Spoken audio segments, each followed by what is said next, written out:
Bonjour, bienvenue dans cette nouvelle vidéo sur les arts martiaux. Je suis Sly, passionnée de culture asiatique, pratiquante de Qigong. Vous m'avez demandé des explications plus approfondies sur la respiration, comment respirer. Alors aujourd'hui je vous présente 1. Les qualités d'une bonne respiration. 2. Je vous présente les respirations les plus utilisées dans les arts martiaux. Et je vous citerai les autres respirations un peu plus approfondies, un peu plus avancées que je n'approfondirai pas. Et enfin, je vous présenterai les 6 étapes de la régulation de la respiration. Vous êtes prêts? C'est parti? On y va.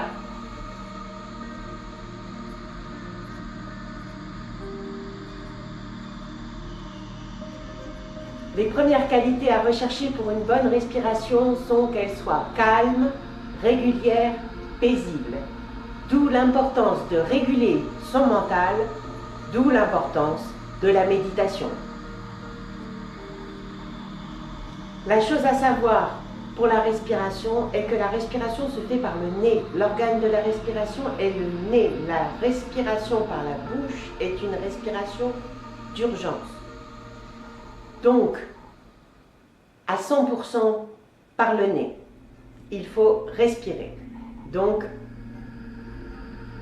faites attention, vérifiez que vous respirez à 100% par le nez. Cela réchauffe l'air, cela prépare l'air à rentrer dans les poumons. Pensez-y. Les autres qualités à rechercher sont qu'elles soient profondes, fines, longue et douce.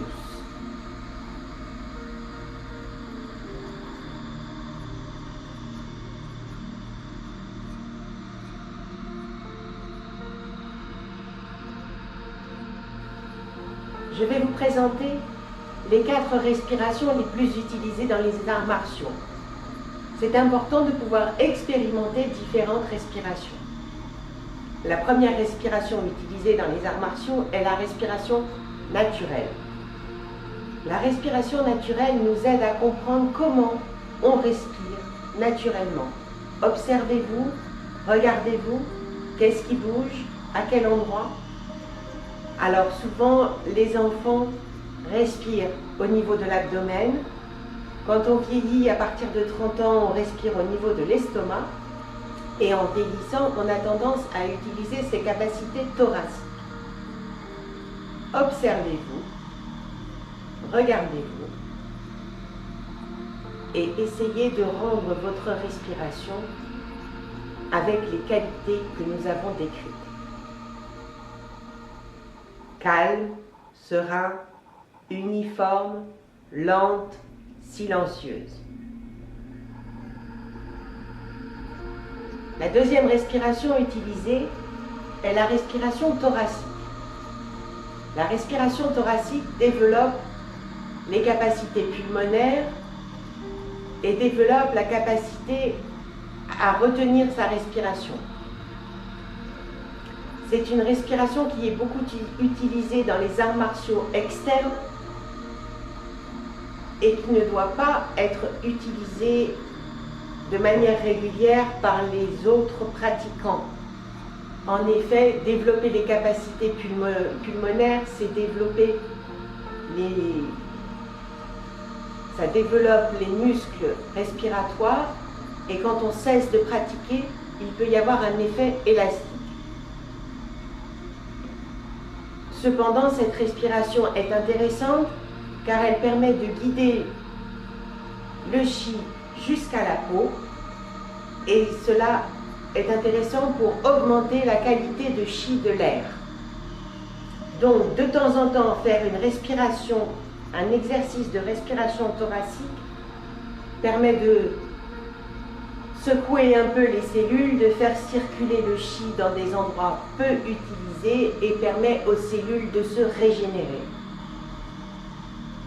Cette respiration nécessite de détendre le mental pour réussir à détendre les muscles thoraciques. La troisième respiration la plus utilisée dans les arts martiaux est la respiration abdominale, appelée aussi respiration bouddhiste car elle est très utilisée par les bouddhistes. La respiration semble descendre dans les dantians. Elle est profonde et lente.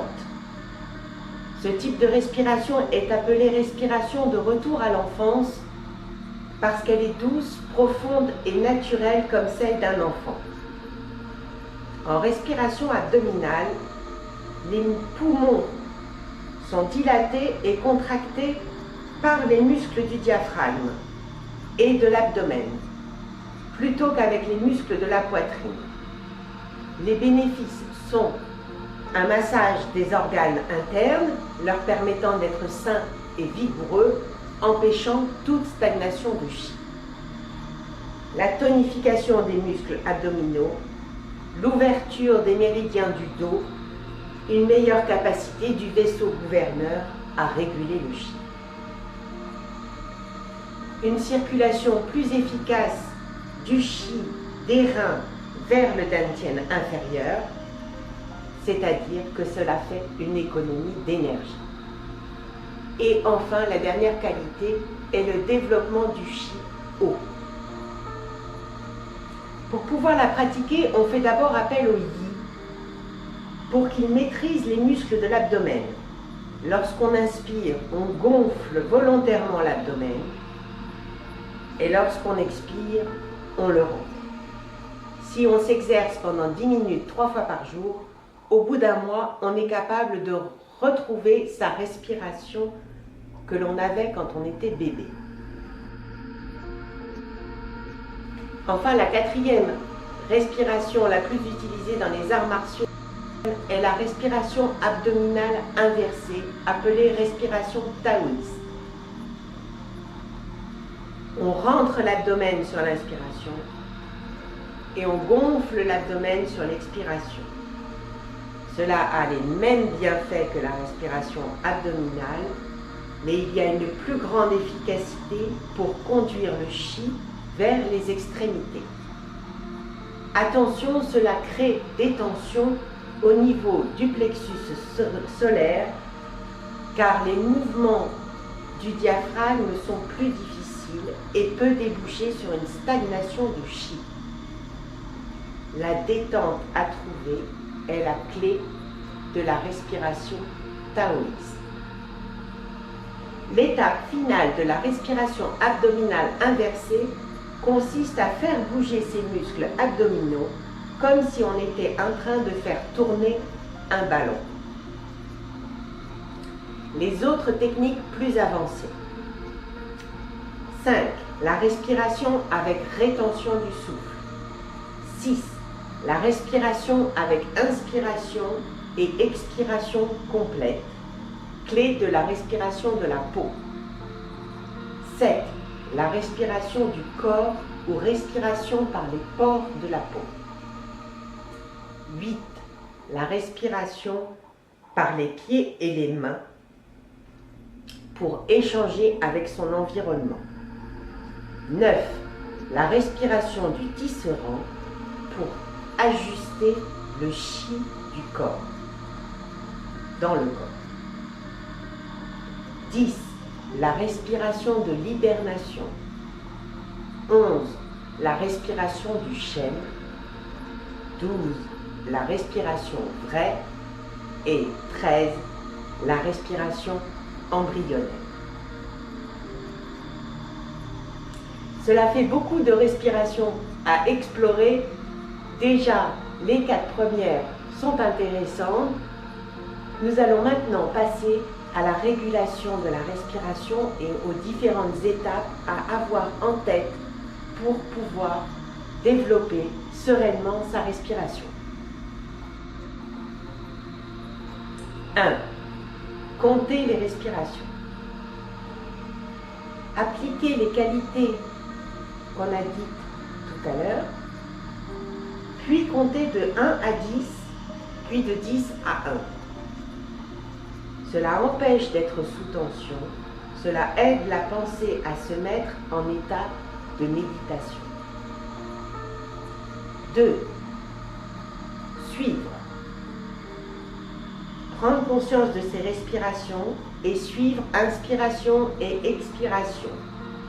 Lorsqu'on y parvient sans se contracter, la pensée émotionnelle et la respiration s'unifient. Lorsque la pensée est capable de suivre la respiration, elle entre dans un état de méditation plus profond et peut se ralentir. 1.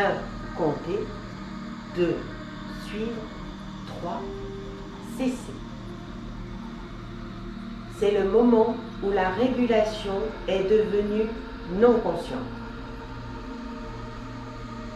Donc, on respire sans conscience. 1. Compter. 2. Suivre. 3. Cesser. 4. Regarder. Regarder signifie sentir et ressentir sa respiration et écouter sa respiration. Observer ce qu'il se passe. Observer les mouvements du chi et guider le chi où l'on veut. Et l'on se sent transparent. 1. Compter. 2. Suivre. 3. Cesser. 4. Regarder. 5. Ramener. Ramener revient à ramener sa respiration sur sa voie naturelle. Tout a une origine. Pour pouvoir comprendre la nature véritable, il faut retrouver son origine.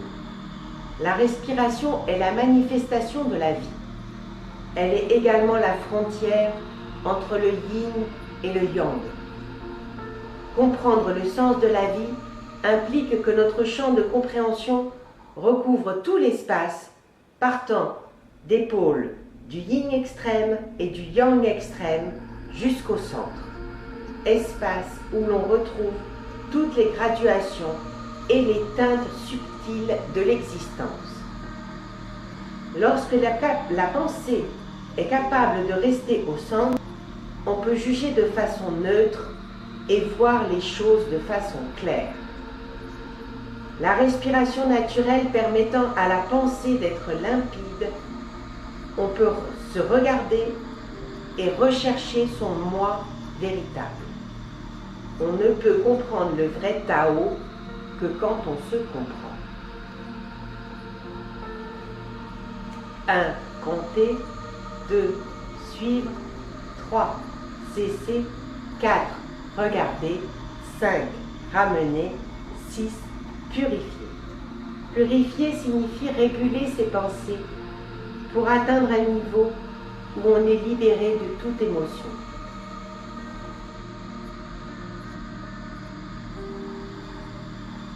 Voilà, tout un programme d'expérimentation pour vous.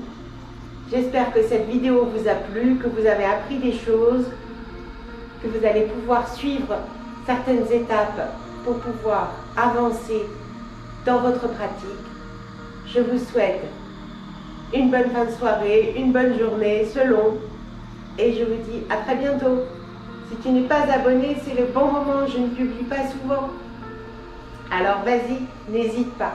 À très bientôt à tous. Au revoir.